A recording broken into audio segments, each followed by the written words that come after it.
Olá, estamos de volta! Essa é a segunda temporada do podcast Mulheres Mais, Ciência Mais. Esse podcast é vinculado ao projeto EduCiência, coordenado pelo professor Luiz Augusto Vasconcelos, que é nosso diretor lá do Instituto de Humanidades, Arte e Ciência, e por mim também vinculado a esse instituto. Nessa segunda temporada, nós vamos trazer as professoras da UFBA que trabalham empoderando as meninas para despertar o desejo pelas ciências. A diferença é que essas professoras não estão vinculadas ao programa de ensino Filosofia e História da Ciência. São professoras da nossa universidade que atuam em diferentes áreas. E vai ser muito interessante porque a gente vai ter um olhar diferenciado em cada episódio. Mas a novidade é que traremos também as adolescentes que estudam na rede pública e que vão contar um pouco para a gente, né, como é que elas estão vinculadas a esses projetos, como é que elas despertaram esse desejo de interagir com as ciências, de buscar uma interação mais próxima com a universidade. Então, hoje a gente tem uma convidada especial, né, que é a professora Karina Silveira. A professora Karina Silveira trabalha no Instituto de Ciência, Tecnologia e Inovação da Universidade Federal da Bahia, lá no campus de Camaçari, fazendo a diferença. Karina, vocês vão ver, gente, é uma caixinha de surpresas. São várias pesquisas, várias ações extensionistas de investigação envolvendo jogos, design, neurociência e, claro, empoderando as meninas. Então, vou falar um pouquinho da professora Karina antes de passar a bola para ela. Primeiro, quero super agradecer, Karina, por você ter aceito o convite. Vai ser muito legal ter você aqui. Então, Karina, ela é doutora pelo programa de pós-graduação em artes visuais da UFBA. Eu conheci Karina numa banca de design, viu? Só para vocês saberem. Com um projeto de pesquisa voltado ao design e emoção.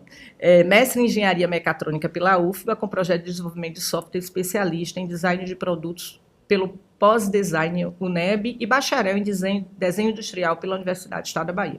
Então, vocês veem que a Karina tem uma formação bem interdisciplinar. Embora o design seja forte, ela dialoga com as outras áreas, né? Com a área da mecatrônica, a área dessa questão da emoção, a área da computação e a área da educação também. Vocês vão ver, ela aparece aqui em vários momentos. Então, Karina, atualmente, ela desenvolve pesquisas. Ela está desenvolvendo estágio de pós-doutorado acerca dos princípios da neurociência e o desenho como ferramenta de memória, linguagem e cultura no programa de pós-graduação lá da UFES. Ela também é líder do grupo de pesquisa Design, Ergonomia e Emoção. E, como eu falei, é docente da UFBA lá no campus de Camaçari. Então, a professora Karina, ela tem também, não dá para falar tudo de Karina, porque é muita coisa, mas vou só fazer um recortinho aqui também, que ela também estava envolvida no projeto da FAPESB, o edital da FAPESB do Metaverso, para desenvolver um ambiente sobre o 2 de julho. Aí, em algum momento, eu vou pedir para a Karina falar um pouquinho também sobre isso. Então, Karina, seja muito bem-vinda aqui ao nosso podcast. Eu acho que vai ser muito legal ter a sua voz, né? Mais uma mulher empoderada, que empodera outras mulheres. E aí eu queria começar, né, fazendo umas perguntinhas assim, sobre a sua trajetória mesmo, né? Como é que começou a sua caminhada na universidade e na pesquisa, né? A gente vê aqui que você... É interessante porque você tem uma formação que articula diferentes instituições, né? A UFBA, a UNEB, a UFES e outras parceiras também que você tem. Então, como é que começou esse desejo pelo design e como o design abriu sua vida para fazer todas essas relações, né? Em primeiro lugar, eu que agradeço. Te acho uma pessoa maravilhosa, também uma mulher super empoderada, uma grande referência para mim e para tantas outras mulheres e meninas. Então, estou muito feliz de estar aqui com você e poder bater o papo aqui com o pessoal, né? Contar um pouquinho da minha trajetória, da minha história. Eu acho que vai ser super importante. Obrigada. Que bom. Antes de eu falar de universidade, de ciência, eu sempre gosto de dar um passo atrás, né? Uma caminhada atrás. Eu falo isso sempre que estou junto com as meninas do ensino fundamental, do ensino médio, das escolas públicas, porque eu vim desse lugar. Eu sempre estudei em escola pública, desde a minha formação primária, o ensino médio, o ensino superior. Eu sempre estive nesse lugar do ensino público e sempre fui essa mulher desbravadora. Eu acho que eu tenho uma grande referência familiar feminina, minha base familiar é bastante feminina e de mulheres empoderadas, que nós mulheres podemos estar em todos os lugares, né? Verdade. E aí eu me arvorei por esse percurso de ensino técnico em metalurgia, Então, a área eminentemente masculina. Fui trabalhar na indústria siderúrgica, era gestora de processo, né, técnica de processo, atuando só com homens em uma linha de produção dentro de uma fábrica.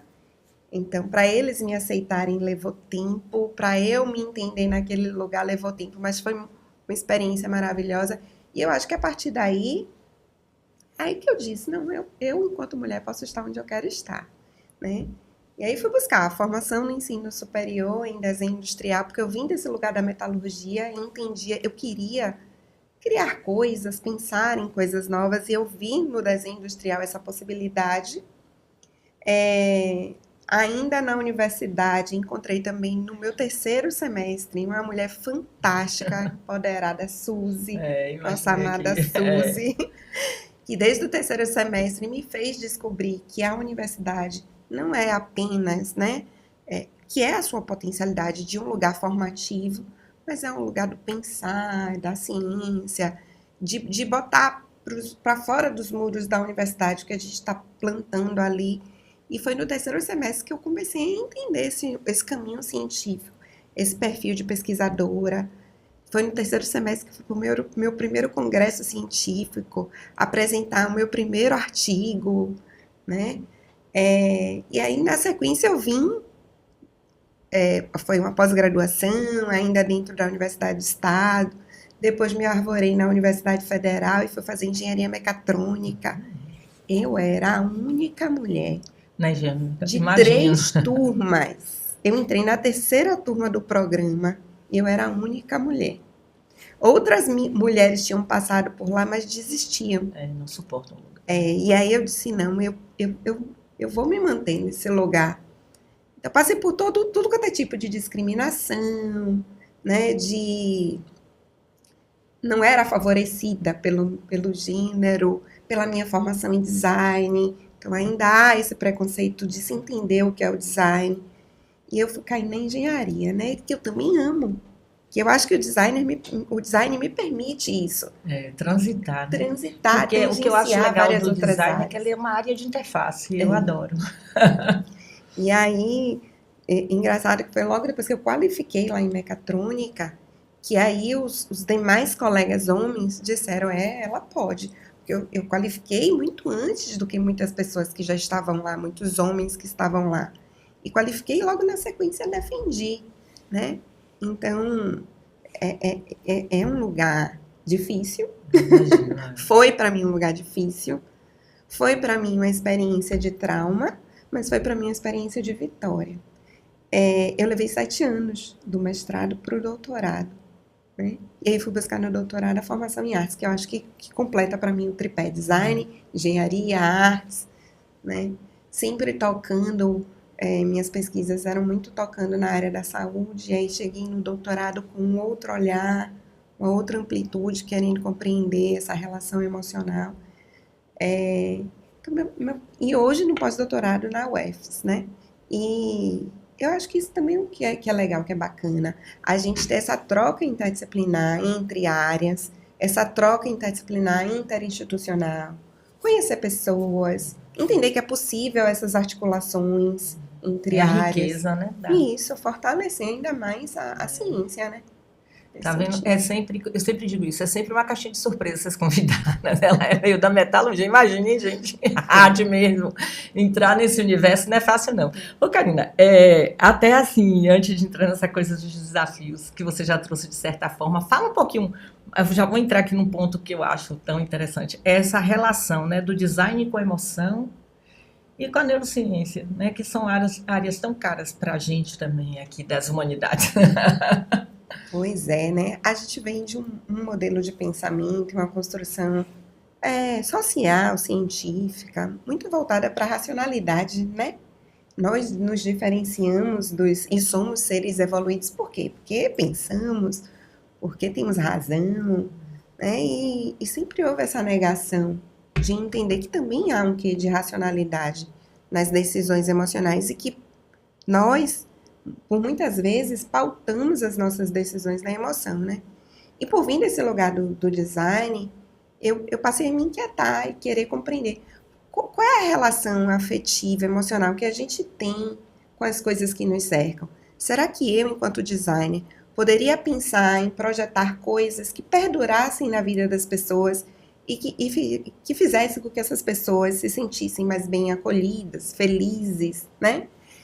Um projeto mais voltado mesmo para as questões empáticas dessa relação entre as coisas, entre os objetos, as interfaces que nos cercam, né? Aí entra a coisa dos agenciamentos mesmo, né? A perspectiva desses objetos enquanto relações de agenciamento sociotécnico, né? Porque você atribui sentido. Isso, e aí você passa a perdurar aquilo ali na sua vida, aquele objeto não é só um objeto, ele tem um significado, né? Ele traduz algo. E como eu estava, isso foi uma inquietação mesmo para o doutorado, e como eu estava muito voltada para a área da moda, entender, poxa, por que a gente perdura, se relaciona com o vestir de uma forma diferente entre pessoas, entre grupos sociais, entre comunidades? Será que tem essa relação? Por que a gente não joga fora aquela blusinha poída, esgaçada? Resiste, é tão difícil. A roupa de dormir, né? Que geralmente é mais desgastada, mas você perdura aquilo ali na sua vida. Então, tem essa relação emocional. A gente tem um construto social baseado no objeto, nas interfaces. Aquilo me lembra pessoas, me leva a lugares, a épocas, a períodos. A gente vive agora, em pleno século XXI, essa era de pensar mesmo no indivíduo, não só como um ser físico, que tem um corpo, que eu venho muito da área da ergonomia também, né? É projetar para um corpo. Mas é projetar para um corpo que pensa, e projetar para um corpo que pensa que é cognitivo, né? Quando a gente trabalha muito as questões de interface digital, também tem esse aspecto, mas também é um corpo que se emociona. Então, como é que eu posso tocar nesse lugar da emoção, né? E entender. Eu fui beber da fonte para entender mesmo como é que funciona o nosso sistema neurológico cognitivo, né? E estou me arvorando ali, e digo que eu estou iniciando, porque eu acho que a gente tá sempre aprendendo, né? É verdade. Me arvorando muito em entender esses aspectos da memória. Muito interessante. Você já traz aí várias coisas, né? Que é essa coisa que do vínculo que você estabelece com aquele objeto, a nossa roupa de dormir, a história que tem. Eu tenho muito isso, e tem objetos que me lembram muito a minha avó. Então, aí você tem toda uma questão que tem uma memória ali da história, que você traz a lembrança da relação com aquela pessoa, né? E como essa pessoa tem um lugar no seu coração, nas suas emoções, né? É muito rico isso. Memória afetiva. E aí a gente vem contando a história da humanidade, né? Porque todos nós compomos esse grupo humanitário maior. A gente vem contando a partir desses pormenores emocionais, né? Muito legal. Assim, é uma área que me encanta. Mas ela é super sedutora, né? Eu acho também. Eu sempre fico... É porque é tanta coisa que a gente não consegue dar conta, né? Mas, assim, tem que fazer um recorte. Mas eu acho também fascinante essa área da emoção, da neurociência, essa combinação aí. Então, você já trouxe, assim, alguns desafios, mas tem alguns momentos que você achou, que foi a virada, né? Uma virada e um desafio diante de toda essa dificuldade de ver uma mulher, especialmente em áreas ditas como duras, né? E estar em lugares que não eram, por exemplo, não eram dada autorização, e aí você vai lá e quebra a barreira. Teve algum momento marcante assim que você acha, isso aqui foi decisivo, né? Você falou, né, que quando você entrou na metalurgia e percebeu que podia estar ali, foi um momento decisivo. E também durante o momento que você... eu sou a primeira a qualificar e a primeira a defender, entendeu? Esse é meu lugar. Esse é o meu lugar, me respeitem. Mas teve outros momentos que você diz assim, esse realmente foi um divisor de água para eu estar aqui dentro da universidade, não mais como estudante, pesquisadora, mas para ocupar o seu lugar, que é o seu lugar, né, de fala, de pesquisadora, de professora, de formadora, né? A gente tem muita responsabilidade. Muita responsabilidade. E eu acho que aí volta a tocar na questão da emoção, né? Como é importante a gente entender também, se entender nesse aspecto emocional, para não criar barreiras para os outros também, né? E eu acho que essa minha grande virada de chave foi ainda dentro da universidade. Como eu te disse, eu sempre fui muito ousada. eu sou uma ariana, gente. Aquela que vai, sabe? Não pensa não, vai. Mete a cara. Mete a cara. Então, no ensino médio era muita a Karina é desbravadora. Quando eu entro na universidade, eu vim de uma formação técnica, eu vim do Cefet. Quando eu entro na universidade, a universidade me diz assim, ó, Karina, aqui você que pensa. Eu não vou te trazer os modelos de pensamento para você absorver, entre aspas, estudar, decorar, botar aí umas aspas ainda, decorar, responder provas, tirar nota. Aqui é o seu lugar de pensar. De autonomia. De autonomia. De autoria. Isso! Você é justamente a autora desse percurso aqui. E eu te digo, para mim foi uma mudança de paradigma absurdo. Sair do ensino médio técnico, do Cefet, que era extremamente rígido, rigoroso, né? Para uma universidade que me permitia pensar, falar, fazer. E aí eu sempre havia dito, eu jamais seria professora. Foi mesmo? Lin, se tu me perguntasse o que eu queria ser, as coisas mais diferenciadas. Eu queria ser ufóloga, ao mesmo tempo que eu queria ser ginecologista, sabe? E foi depois desse terceiro semestre que eu digo, não, esse lugar é o meu lugar, é o lugar da pesquisa, é o lugar da ciência, é o lugar do conhecimento, de buscar coisas novas. Eu não vou conseguir ser a designer Karina se eu não estiver em sala de aula. E esse lugar da sala de aula me realiza. E aí, minha virada de chave foi no terceiro semestre do curso de desenho industrial da Universidade do Estado da Bahia. Né? Aqui é meu lugar, né? Foi. Que massa, viu? Então, o que você tem quais os temas que você tem pesquisado? A gente já falou de algumas coisas aí, né? E como é que essa sua identidade atravessa essa sua produção? Porque eu sei que você tem um projeto com as meninas, né, da rede pública e criando processos formativos para elas o tempo todo, né, para os professores. Bom, eu tenho esse percurso bem interdisciplinar, né? Então, eu tive uma aluna uma vez que olhou para mim e disse, professora, eu gosto da senhora porque a senhora enxerga possibilidade em tudo. Enxergo. Então, isso é uma solução, um problema, que eu consigo enxergar a possibilidade de tudo. Eu acho que por esse percurso interdisciplinar formativo e pelo campo do design, que permite isso que eu pensei esse aqui, olhar. Porque o design está sempre pensando, como é que eu posso transformar isso aqui? Né? Aí eu acho que eu às vezes até me inquieto nesse lugar que eu estou, de Karina.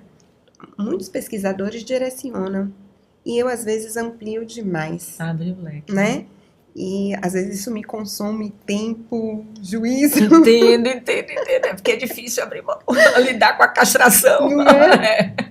Então, hoje eu coordeno o projeto de extensão ICT e Elas, né? Que busca introduzir meninas do ensino fundamental e médio para tecnologias emergentes. Né? Hoje a gente está trabalhando muito a realidade virtual e a realidade aumentada. Eu já ia te perguntar isso. Não vou dar mais spoiler, não. Não, mas pode falar. Pronto. Eu só tenho que anotar aqui para depois te falar uma outra coisa. Pronto. Vou falar de um modo geral de todos os projetos, depois a gente pode pormenorizar.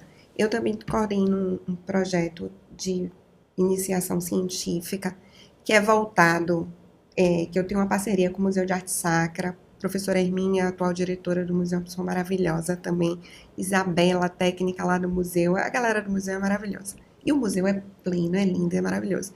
E aí a proposta é tornar as obras de arte acessíveis às pessoas de baixa visão e cegas, né, através das tecnologias emergentes, da modelagem 3D, da fotogrametria, da impressão 3D, né, entendendo esse lugar da cultura também como um lugar. Esse projeto é vinculado à rede InCity, Indústria 4.0, entendendo esse lugar da cultura também como um lugar de indústria, né, entender o conceito de indústria de uma forma mais ampliada mesmo, né, da indústria cultural. E aí eu tenho um grande parceiro, o professor France, lá do IFBA, o projeto de doutorado dele toca nisso, e a gente está fazendo uma parceria bem bacana. Já temos algumas obras de arte impressas, já validamos com o público cego, e a proposta é fazer uma exposição completamente imersiva. E é engraçado que a gente chega com as obras de arte nos lugares e todos querem tocar, né? Porque a gente foge daquele estigma de que obra de arte não pode ser Não tocada. pode ser tocada. E aí todos querem tocar e sentir, de fato, a obra. Tem o Metaverso. Que você também Eu componho a equipe do projeto Metaverso do 2 de julho, reconstruindo aí um olhar para a Batalha de Taparica, tendo como nossa protagonista a Maria Filipa, esse lugar de pertencimento também feminino. É nesse caminho. E o que eu acho muito legal é essa preocupação da inclusão, né? Quer dizer, eu já tinha percebido isso quando a gente viu lá a sua preocupação, como levar isso para a escola, do metaverso, como levar isso para a escola, com os óculos, então vamos produzir junto com as meninas, vamos criar algo que seja possível, inclusive, e agora você traz essa preocupação com as pessoas que precisam de um olhar diferenciado, né? Muito interessante, porque isso é um aspecto super importante que, às vezes, para a gente é difícil trabalhar, né, atentando para essa diversidade que é tão importante. Então, é muito relevante. Aí, vamos falar das nossas tensões aí, né, nessa vida acadêmica. Como é que você lida com essas pressões que nós sofremos todos da produtividade, do reconhecimento, das condições de trabalho nas universidades públicas, que cotidianamente a gente enfrenta, não sei como é lá em Camaçari, mas em Ondina é muito difícil todo dia você conseguir, por conta das questões de infraestrutura mesmo, né? Como é que é isso para você, né? Como é que você pega esse tripé, né? A produtividade, o reconhecimento, as condições de trabalho. Eu não sei se todo mundo sabe, mas a gente que está na universidade, as pessoas pensam que a gente vive na maresia, mas não é não. Para a gente poder estar onde a gente está, a gente tem uma cobrança muito grande em nível da produtividade mesmo, né? Do que se produz e de como se produz. E aí, Karina vai falar um pouco sobre isso. E eu até brinco sobre esse lugar, né? Porque a gente tem, a cada 2 anos, que mostrar uma pontuação. Exato, para você progredir. Nossa, e tem que provar. Né? E a nossa produção só é válida por 5 anos. É uma produção que tem validade. Tem validade. Né? Em nenhuma outra área de conhecimento existe essa validação de 5 anos, né? É intenso. A gente acaba vestindo a camisa e gosta, né, Linda? De estar nesse lugar. Mas, assim, é desafiador, é intenso. Às vezes chega a ser, eu vou colocar uma palavra talvez muito pesada, cruel conosco, né? Porque ao mesmo tempo que a gente está buscando produzir, eu no ICTI Elas produzo oficinas para as meninas, né? Levando a construção de uma tecnologia social e acessível, um óculos de realidade virtual acessível, sobre o ponto de vista econômico, sobre o ponto de vista sustentável. E aí você quer produzir coisas, você tem que produzir artigos, você tem que fomentar isso em revistas científicas, né? A gente tem que a todo momento estar provando esse lugar do pesquisador, né? Eu hoje tenho um grupo de 6 meninas, que elas são maravilhosas. E elas vestem a camisa comigo, né? É tão bom quando a gente encontra esses estudantes. Vou dar até o crédito a elas, viu? Ceci, Fá, Lore, Bia, Ingrid e Jamile e Mili, né? Elas vestem a camisa comigo. E é esse lugar do cutucar, né? A universidade, ela e aí essa visão talvez externa, esse imaginário externo de que a gente tem tudo, né? De que é tudo muito facilitado. Nirvana. Que só ganham tão bem e não fazem nada. Só dão aula. Só dão aula. Né? E esse só aula presume um planejamento. Exato, preparação de material. Uma preparação de material, um estudo, a gente não para de estudar, né? E aí tem projeto de extensão, projeto de iniciação científica. As comissões que a gente tem que estar, vocês não sabem, mas a gente tem que estar em várias comissões. Não pode parar o currículo, aí tem que caçar um edital ali, outro aqui. Inclusive, caçar os editais para ter fomento, grana, para que o negócio dê certo, né? A oficina do CTI Elas, ano passado, praticamente ia parar. E olha que a gente produz tecnologia usando papelão que se joga fora do supermercado. Mas a máquina quebra. Exato. Na universidade, o laboratório está ocupado, né? Camaçari é um instituto menorzinho, é um filho novo da UFBA, né? A gente tem uma estrutura muito restrita ainda, mas é muito bacana trabalhar lá. Então, assim, é correr atrás e a gente não para. né? Eu agora consegui um edital do ano passado para cá junto com as meninas, e aí a gente canta a vitória muito juntas. A gente conseguiu um edital de fomento externo da rede privada de uma fundação. A gente conseguiu agora ser aprovadas no PNAB, mas não foi a gente está na suplência. Então, é escrever projeto, é escrever edital, é escrever artigo. A gente não para. É uma luta. Gente, vocês têm que seguir a professora Karina e o grupo dela. Eu sigo, porque vocês vão saber de todos esses detalhes e ver lá o protagonismo, né, das meninas que ela colocou e da própria professora.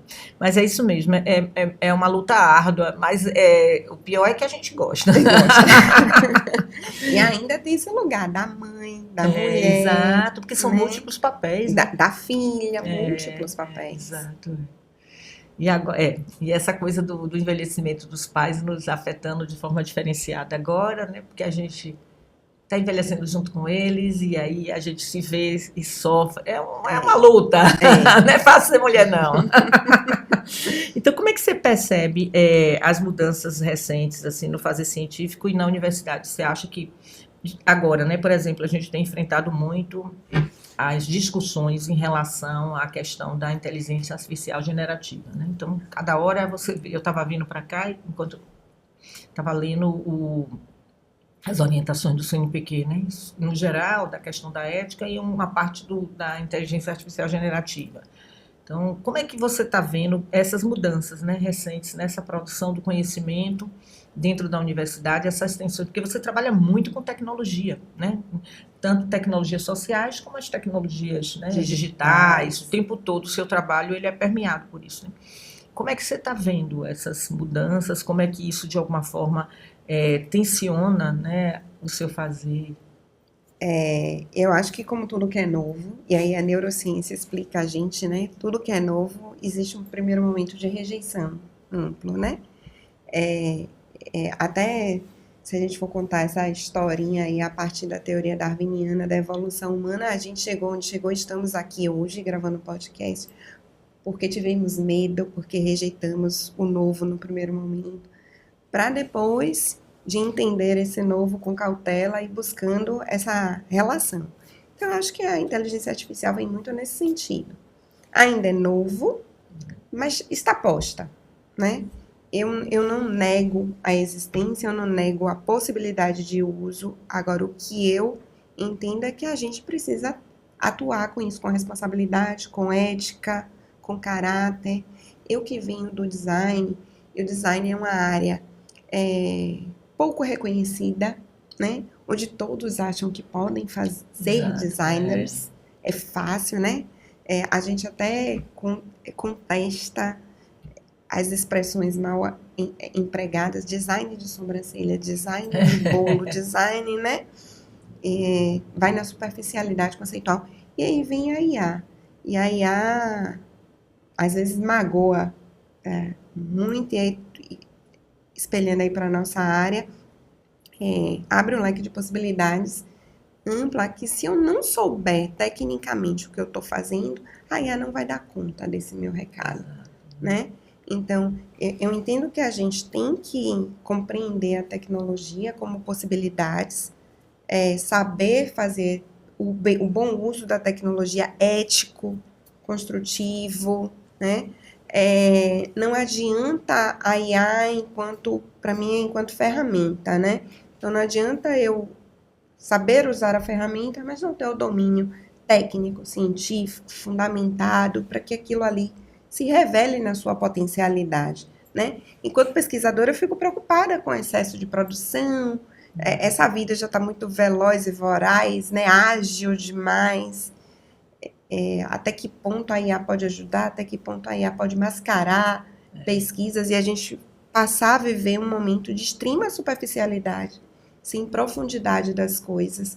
Então, são pontos de equilíbrio. Eu acho que a gente tem que buscar esse ponto de equilíbrio. E de reflexão. Eu sempre penso uma questão, e no design isso acontece, no pessoal das artes, da literatura, que é essa coisa da autoria, né, Carmen? Então, assim, eu fico muito, embora eu também seja uma pessoa que gosta de trabalhar com as tecnologias, que gosta da inovação, eu fico muito preocupada com isso, né? onde fica a autoria, né? Se você começa a usar ferramentas de inteligência artificial generativa para substituir o design, o artista, aí vem toda uma, né, uma discussão, mas ele vai ter que descobrir outros lugares para atuar, né, outras formas. Mas isso é algo realmente preocupante, né? E que a gente tem que estar fazendo uma reflexão sempre com os nossos estudantes, né? Que às vezes eles não se dão conta, né? E é preciso, né? Quando o CNPq traz isso à tona, é preciso que todas as áreas regulamentem isso, né?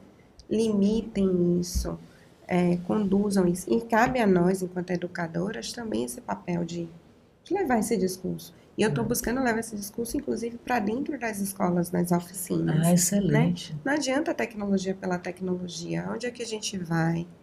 É engraçado, eu vou fazer um adendo aí, meio para um tema paralelo.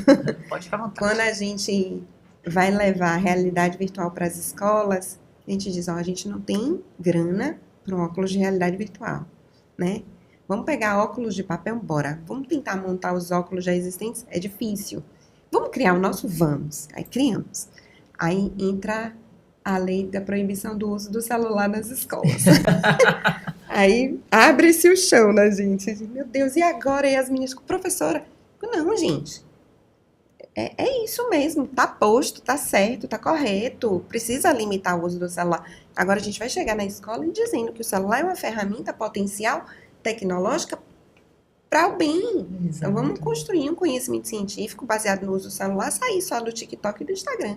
Então quando a gente chega na escola e diz, olha, hoje na oficina do CTI elas podem usar celular, mas o uso do celular enquanto um potencial tecnológico, né? Exato. E eu acho que a inteligência artificial vem muito nesse sentido, da gente entender o potencial daquilo para um contexto autoral, para um contexto de resolução social, né? De problemas, de resolução de problemas.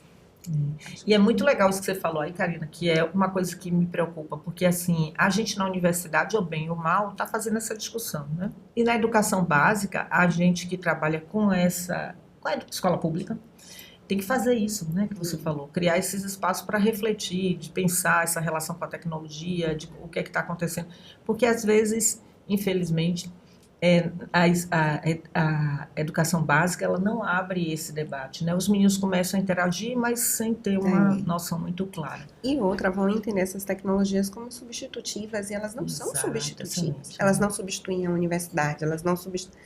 professora, eu já aprendi aqui no TikTok, eu já aprendi aqui nas redes sociais, aí eu boto na IA e ela me diz tudo. Ela não substitui esse nosso lugar. Exato. Né? Então...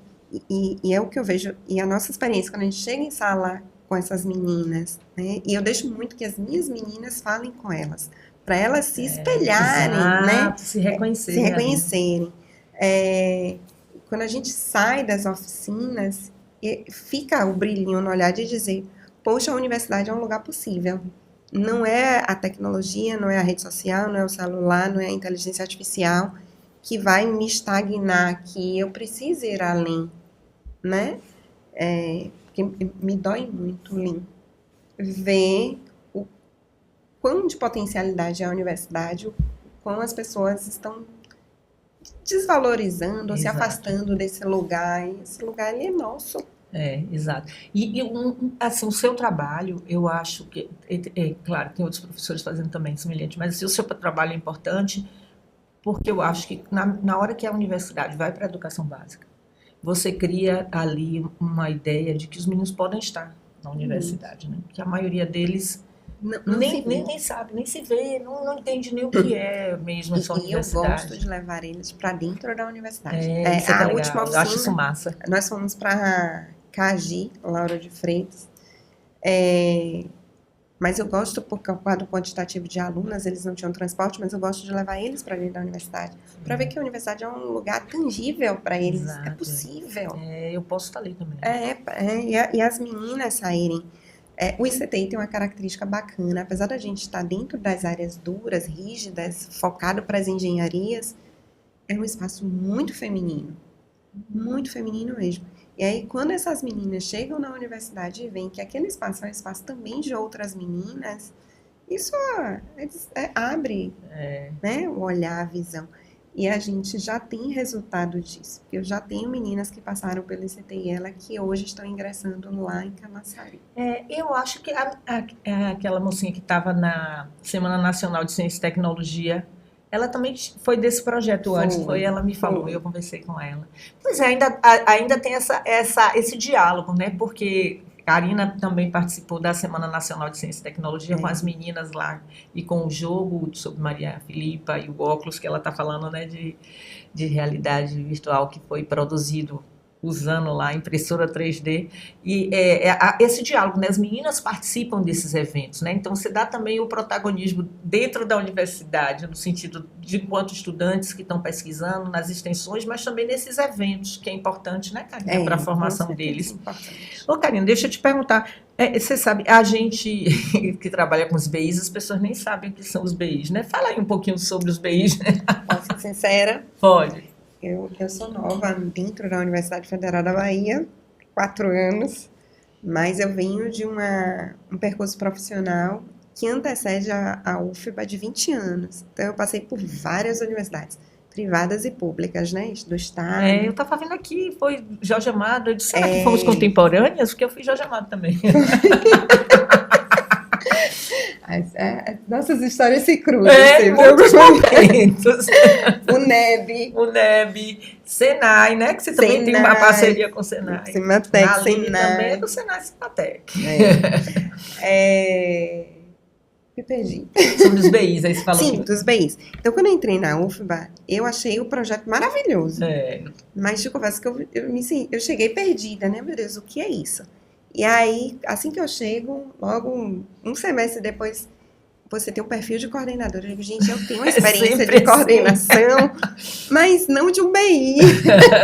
Eu venho de outro lugar de coordenação. Não, Karina, você tem. Aí eu caí na coordenação. E para mim foi maravilhoso e gratificante. O bacharelado interdisciplinar é um projeto lindo. Gente, nós entramos na universidade...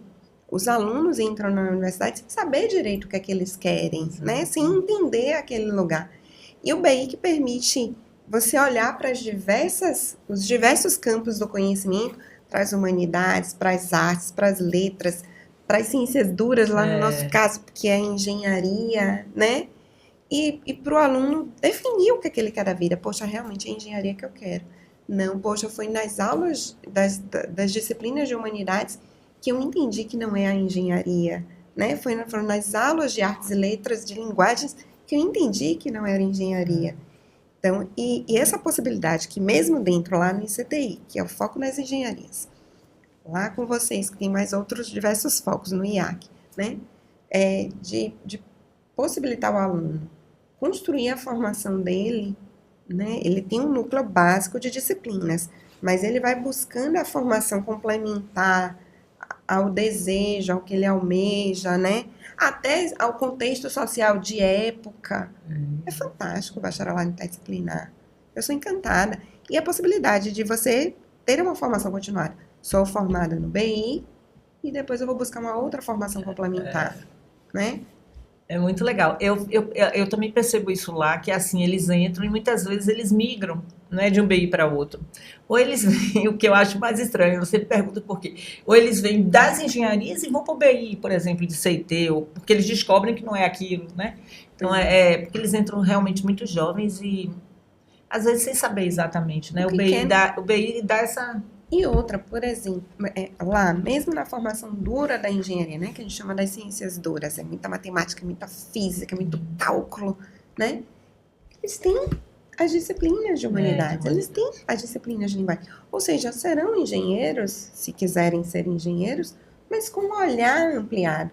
E é essa questão de entender que a gente, independente da área do conhecimento, a gente está buscando algo sempre para o outro, né? Para um contexto social ampliado. E entender que esse contexto social não é só o rígido, a matemática, o cálculo. Tem um ser humano ali que se emociona, né? Exato. Que se relaciona, e essas relações são importantes. Então, eu acho que isso é um grande diferencial também, né? Lá a gente está buscando, estamos formando futuros engenheiros e engenheiras mais humanos. Exato, né? com uma outra perspectiva. Chega a ser meio... meio estranha essa expressão, mas de fato a pessoa que Com um olhar mais diferenciado, empática, né? né? Mais empática, exatamente. Com uma escuta mais sensível para o outro, Isso, né? mais sensível. Para além da máquina, é isso mesmo. Gente, vocês sabem que, infelizmente, sempre chega no final, né? Não dá para ficar a manhã toda, porque as pessoas estão em outras dinâmicas. Mas a gente está chegando nesse último bloco e eu queria, assim, perguntar um pouco a Karina, o que é que que universidade você gostaria de ver no futuro? E que conselho você daria para jovens pesquisadoras que desejam permanecer na academia, né? Essas suas meninas que você tem formado ao longo dos anos aí. Esse lugar da universidade é um lugar que hoje está muito modificado, né?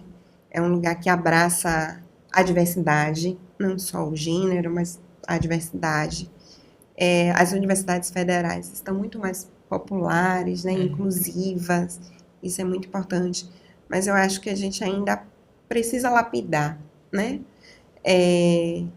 Eu gostaria de uma universidade talvez um pouco mais interdisciplinar, mais integrada, sabe? Fazer isso que a gente está fazendo aqui, das colaborações, né? Isso, né? E das colaborações dentro da própria universidade. Por que eu não posso dialogar? A gente estava num evento que ocorreu no Centro de Convenções, um evento amplo do governo do estado, inclusive, e eu estava dialogando com a professora de farmácia, eu estava dialogando com o IFBA, eu estava dialogando com a UNEB, né? Então, a universidade, eu acho que carece ainda dessa amplitude, né? Desses espaços de diálogos entre departamentos, entre cursos, entre outras universidades, né? Que a gente já está começando a fazer isso. Exato. Né? É interessante. A gente é que tem que ir rompendo, né, Karina? Porque eu acho a riqueza, por exemplo, né, da sua área, que é uma área que tem esse diálogo bem amplo. E aí, de repente, quando você desperta seu desejo de trabalhar com neurociência, vai exigir o diálogo com as pessoas que estão lá. E a gente está o tempo todo saindo da caixinha, né? Isso. E outra, a gente não precisa começar da base. Poxa, a Líndia tem uma história bacana. Por que eu não posso me espelhar nessa história e avançar a partir daí? Porque ciência é isso. Exato. A gente avança a partir do ponto que o outro parou. Exatamente. Né? Ou colabora para ter... Para fortalecer, né? Para consolidar. Isso. Então, eu ainda entendo esse possível lugar. E aí, volto a citar lá o ICTI, que eu amo de paixão. Já me chamaram para ir para Salvador. Eu já percebi que você é apaixonada por lá, viu? Toda vez que você fala. Mas eu digo, não saia de Camaçari. Mas lá no ICTI ainda, por exemplo, a gente está começando a entender esse lugar multifacetado. E o professor de física trabalhando comigo, com a professora de matemática, com o professor de linguagens, de humanidades, né? Isso que é interdisciplinaridade. E entre instituições, IFBA, o IFBA de Vitória da Conquista, no metaverso da gente. Que esse projeto de vocês rompe com as barreiras, né? Esse Matec é privada, é pública, é em prol de algo que é muito maior. Exato. Né? Então, eu acho que a universidade, a gente começou, né? E precisa perpetuar isso, de buscar esse lugar interdisciplinar. E para as meninas que estão ingressando ou que já estão lá, permaneçam. A gente é potência. Gente, a gente já enfrenta tanta coisa. Já tem esse lugar de acolhimento. Você já tem, né? Para onde está. Sim, a gente apoia, né? A gente apoia e incentiva. Agora sim, se sua vida acadêmica fosse um livro, que título você daria para a sua vida acadêmica? Se você fosse escrever um livro sobre sua vida acadêmica, que título você daria? Eu, às vezes, entro em sala de aula, em palestra, e falo do meu currículo, eu digo, gente, calma. Porque tem muita coisa, porque não dava para falar tudo, viu? Eu falo desse lugar de... Eu sou designer e faz engenharia e é mecatrônica, e traz artes, e agora eu estou na UFS no desenho, entendendo, buscando neurociência, tecnologia, né? Aí eu digo, calma, eu não mordo, eu aparentemente sou normal, só sou um pouquinho agitada. Eu acho que talvez abraçar um título, a tecnologia, o design. O design, que é muito forte, né? Design, tecnologia e emoção, numa proposição de novas experiências dentro de um contexto social. Acho que esse seria um título. Eu acho que é um bom título. Representa as categorias assim, que ancoram, né? E sempre pensando no outro, né? Nesse lugar da ciência social aplicada, Não é a tecnologia pela tecnologia, não é a ciência pela ciência, mas é aplicar dentro de um contexto resolutivo social.